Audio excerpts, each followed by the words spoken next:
January 18th, 2019.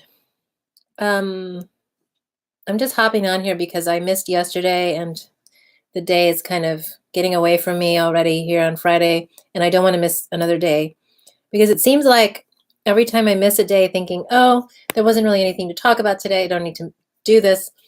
The next day I get a really big affirmation from the universe saying, keep doing this the way you're doing it. So here I am. And what is the way that I'm doing it? One, no fancy lighting, no makeup, no hair, no script. I'm showing up, literally turning the camera on and starting to process. And so there's nothing fancy I'm doing, and I'm not trying to put on a show. I am simply using this container as a place to touch in with what's happening, a pause in the day. And you could even call this a form of meditation because it is stepping away from the to-dos of the day and even the internal mental processing and doing this act of forming words from the place of truth. So the last 2 days, what I've been obsessing about is Kim's Convenience. I might be a little bit late to the game compared to Canada to get on the bandwagon for Kim's Convenience, but I love it. I discovered it a couple days ago from a friend's Facebook post, and it's on Netflix. I've gotten through almost the whole first season, but I'm watching like 6 episodes a night. It's all I can binge watch at a time. But it's the first Asian American family sitcom that I've actually been able to watch for more than 2 minutes. Way back in 1994 when Margaret Cho had hers, I didn't really get into it. I wasn't watching a lot of TV at all at that time. And then with Fresh Off the Boat, I just couldn't get into it because I didn't really resonate with Eddie Huang's voice in general. I liked what he was doing. He was one of the first pioneers to really jump out and demand a spotlight and kind of grab the media by the scruff of the neck and say, I'm going to talk and you're going to have to hear me. And so he started taking up space in media, in print and in video. He was one of the first Asian Americans to do that. So yay. And so now I get that these little steps, and of course, Crazy Rich Asians, which I really loathed that movie, but I sort of understand why now that's a benchmark that future filmmakers and media makers can use to point to that, oh, there's an audience for this that will pay. And that's a great thing. But the story of Kim's Convenience, this is what I was obsessing about yesterday, doing all this backstory research, is how this show came to be. What was the journey of the author in getting it written, getting it produced, and then finally getting it on TV? This is not somebody who was like looking for the next project to get himself attention. He's not a professional filmmaker. He doesn't have aspirations in that direction. He doesn't even want to be like a television writer. He's sort of like, for me, my opinion, like the purest form of like storyteller there is. Not to say it's the best, but it's a kind I resonate with, which is like, he had to do this. Like his life would not let him do anything else until he told this story. And he was like, living in a $475 apartment, working part-time at his church, and spending all the rest of his time writing. Just knowing that he had these ideas and he had to somehow get them into a form, not knowing whether it would ever become anything. It reminds me of J.K. Rowling. When she's like this, but of course hers downloaded all at once and she just like had to sit there and type it out over a course of years. But Ins Choi was like, he went to school for acting, didn't find a lot of acting roles for an Asian male in Canada at that time. He's my age, 43.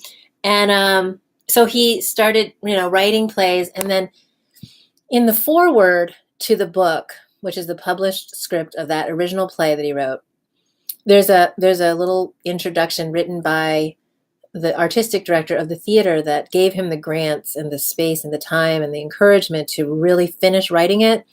meaning workshopping it with actors, and, developing it to the point where it works as a play. And I understand a little bit of that process now. You're not sitting there all alone with a computer writing a script. Some of it is that. Part of it is also like having it read aloud by real actors, and then, developing it and writing. That's part of the writing process. So it really takes a mini village to write a play. And so he talks about how this artistic director talks about how Ins went to a family funeral like a couple years into the project, and this policeman was saying, you should really just go into law enforcement. It's a great stable job. You'll get a pension, you get health benefits, and you'll be able to take care of your family, and it's a great job. And he was actually convinced. And this artistic director, sort of from the observer's point of view, is like saying, this is such a talented person. Like, he can write, he can sing, he can act. Why was it so hard for him to take the leap into a creative life? Why was it so hard for him to embrace that as a possibility for him, and that he could make a meaningful contribution to culture by stepping fully into creative life, allowing himself to be supported by grants and by community? And it is the immigrant story that we don't have whatever that link is. Like, in our family story, there's nothing that tells us it's okay to go into the creative life. It's too risky. Nobody's going to care. Like, it's not useful. It doesn't put food on the table. These kind of memes that are handed down from war-torn nations that actually once had thriving artistic communities that were economically different from our entertainment industry. But like, every culture had a literature, at one point at the peak of their civilization. When you have revolution and war and destruction and invasion and colonization, some of that gets forgotten for a few decades. And that's what's happened, in that very decade where a lot of our parents came from these war-torn countries, post-revolution, post-Civil War, post-colonization, and they come to this country and just have to, somehow in them genetically seems to be encoded this need to, regain that height of civilization in one generation.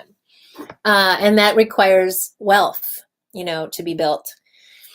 So I'm getting a little revved up now. I'm going to calm myself down. I'm very excited about the story behind Kim's Convenience, because he then finished the script after 7 years. It took him 7 years to finish the script, meaning getting it into a form that he felt was done and that worked on a stage.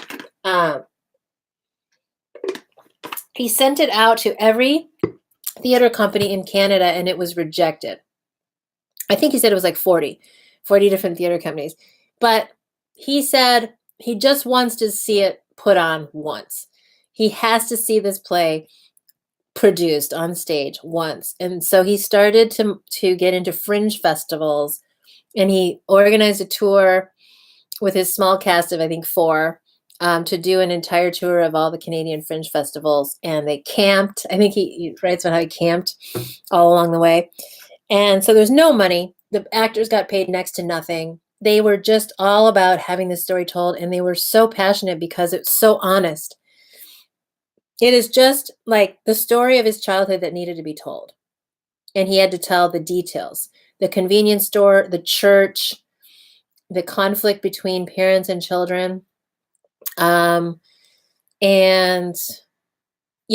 all of that. And it's like, and it's because of that honesty and because of this route, right? So it finally sold out at all the fringe festivals. And then finally a Toronto theater company said, let's produce this. And then it continued to sell out there. And then I think a year later, they got a television deal from Canadian Broadcasting Company, and it started airing on CBC in 2016. And then finally this year it got onto Netflix worldwide. So, and the cast is all Canadian. So you have the original parents from the theater production are the original actors that have been working on this. The father has been playing that and developing that character since I think he said 2002 or 2005, something like that. And so he's, it's in him and he's doing it.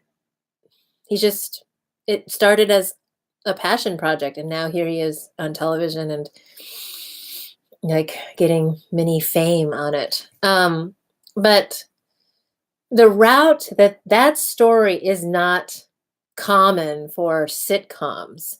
And I went somehow yesterday, I had the impulse to go and look at the backstory of Fresh Off the Boat and how that started.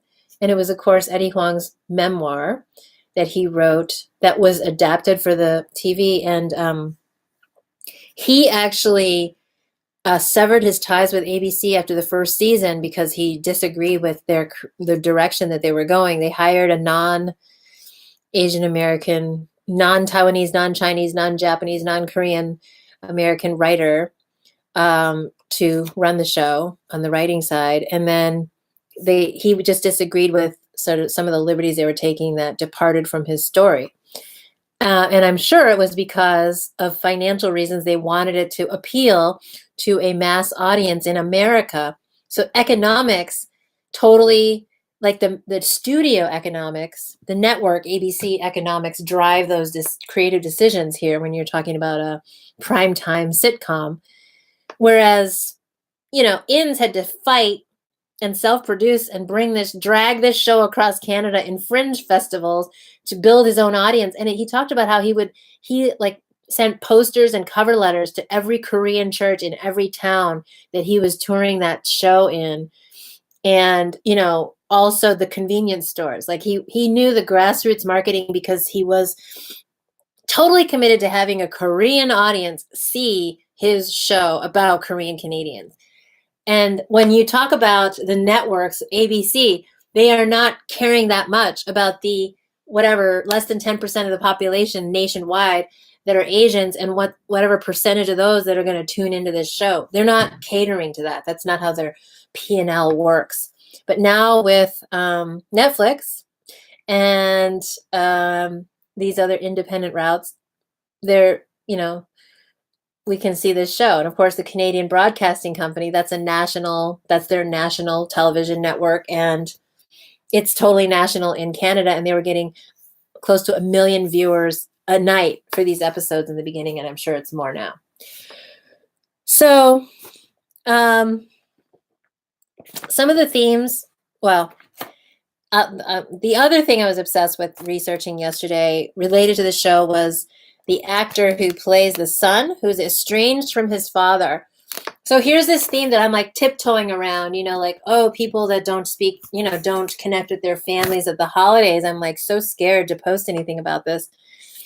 And here's a show where the father and son haven't spoken to each other for years, and like maybe 10 years. And the son is, has a criminal or juvie history, and has gone off he's working and living in an apartment but doesn't ever go home. He sees his mom and his sister clandestinely, but he doesn't talk to his father anymore and doesn't see him. And that actor was like, that guy's Chinese. And so I looked him up and he is Chinese. And I was able to find some interviews with him on the Canadian Broadcasting Company YouTube. And he referred to a letter that he'd written to his parents in a magazine called Maclean's, which is a Canadian publication. And it happens to be published on December 4th, 2017. And so that's my birthday, December 4th. So that's interesting. But this letter, the first half of this letter pierced me. This is what I tweeted. It pierced me with his honesty. This is the kind of writing that I want to see more of in more detail, and is the kind of story that I want to expand on in my own life, because we need to hear the backstory before we start slapping labels of depression, anxiety, PTSD, whatever, on to people. We need to understand that there's a story for every person that is unique to them that leads to a moment that you might call depression or pre-suicidality or whatever. So I'm going to just read a couple paragraphs from this letter, which the link I will put in the information for this episode, because it's such an important letter. And I am sharing it with people that I think would really benefit from knowing and understanding what leads up to a moment like this in someone's life. So it's addressed to his mom and dad. It talks about how we don't really say the things that matter. We never exchanged any signs of affection growing up, etc. And it says, we fought often. If I tripped on my laces, I was clumsy. If I scored below an A, I was stupid. If I wanted to hang out with my friends, I was wasting my time. I grew to resent the pressure you put on me, resolving to make your lives as difficult as you were making mine. I ran away from home in 2005 after a particularly bad fight, staying at a different friend's house every day for a week. I spoke dismissively about you, told you I hated you, and that I couldn't wait to leave the house. But privately, I yearned for your love and affection. I often fantasized about having the family I saw in the movies, the ones where everyone would talk like best friends and hug each other hello and goodbye. I grudgingly continued down the path you laid out for me, getting into a prestigious business school and landing a stable 9-to-5 job until I couldn't anymore. My job after graduation was at a top accounting firm, and it could not have been a worse fit for me. My superiors eventually caught on. In 2012, barely 8 months into the job, I was laid off. I was so embarrassed as I cleaned out my things in front of the entire office. But worse to me was the shame of having to tell you what happened. I considered throwing myself off my balcony to avoid facing you. Instead, I made the decision to forge a path I could be proud of. I promised myself I would face you when I knew what that path would be. And he goes on to say how he started looking at Craigslist, getting jobs as an extra in films, fell in love with acting, and the rest is history. And he uses the phrase, I finally came out to you as an actor, which is great. You know, the coming out applies to so many things. So what hit me there is that he talks about that moment of considering throwing himself off the balcony in order to avoid facing his parents. Because it's this whole buildup, right? You, like a psychologist would say, oh, you know, let's do the suicide screening exam on this person. You know, how do you have access to a balcony? Have you planned it? How often do you think about it? You know, how real is this plan? But really the backstory, if we want to really reach this person, and this particular person, you know, is able to jump right to, okay, I made a decision to do something I'm proud of and to take ownership over my own life. And I stumbled into acting. It happened to work out for me. And then he's able to kind of end with this fairy tale ending about loving his parents and being grateful for the work ethic, etc., which is great Hollywood ending.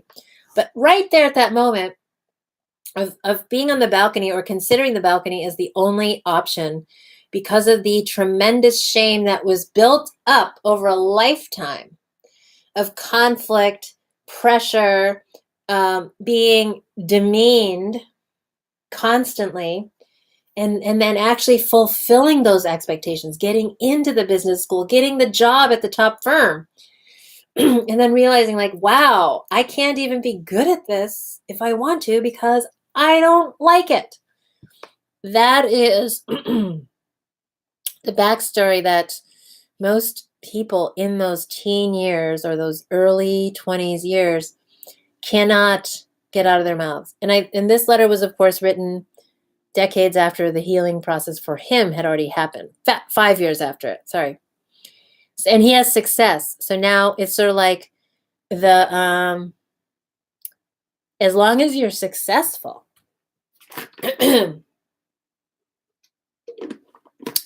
as long as you're successful and happy, everything's good. For him, for some people. And I'm saying, like, is there's so many stories that get to the point of that balcony moment, they don't end well. Either, unfortunately, the child does go over a balcony or in front of a train, or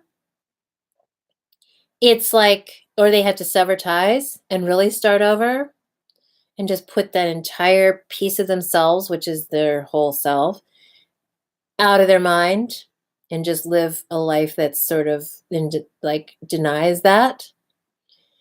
And usually that means like marrying somebody, and if it's a woman, like marrying somebody outside the culture and having kids and then just kind of moving on. Or for men it might mean not getting ever married and just sort of having a workaholic / tech addiction type of life. But so this story ends well, and I know why for a publication it really helps to have that neat ending. But what I'm asking myself to do, and what I'm like sending this message into the universe for more Asian American immigrant people to do, is to tell the story, your own backstory of getting to that balcony moment. Expand on the balcony moment. Complicate it. Let us be with you there. And leave the ending open, because not everyone's story ends well after the balcony moment. And we dishonor those who don't find that fairy tale ending to the balcony moment when we can only tell the stories that end well. This goes back to that the quote from the Marine veteran who says, you don't honor someone by saying, I cannot imagine what you've been through. You honor someone by listening to their story and imagining what it might be like to be in their situation, no matter how hard or uncomfortable it may be. So the answer, I mean, the ending that reassures us as either maybe future parents or children of parents that we don't want to blame, that's the good ending. The ending that's like, oh, and it's all good now, and I'm so grateful for everything you ever did to me, including the abuse. He can say that now because he's actually, one, he took that moment of agency and didn't talk to his parents for a while, and then he happened to be successful in that. Now he has a platform to say, haha, it all worked out, it's all good. Those are the stories we hear. The countless stories we don't hear are of people who do not land on their feet after a situation like that. And it's a bunch of feelings that these families are not equipped to face in themselves, and so they don't. And I'm speaking of my own family right now, of certain, cousins, members of my family who haven't landed on their feet in the definition of society or what their families would be capable of accepting. And they know that. They know that there's no language that was ever developed to explain what their life is about right now. And so there's no language, there's no speaking, and there's no connection. There's tremendous grief and a tremendous void that cannot be filled. And how do we hold that?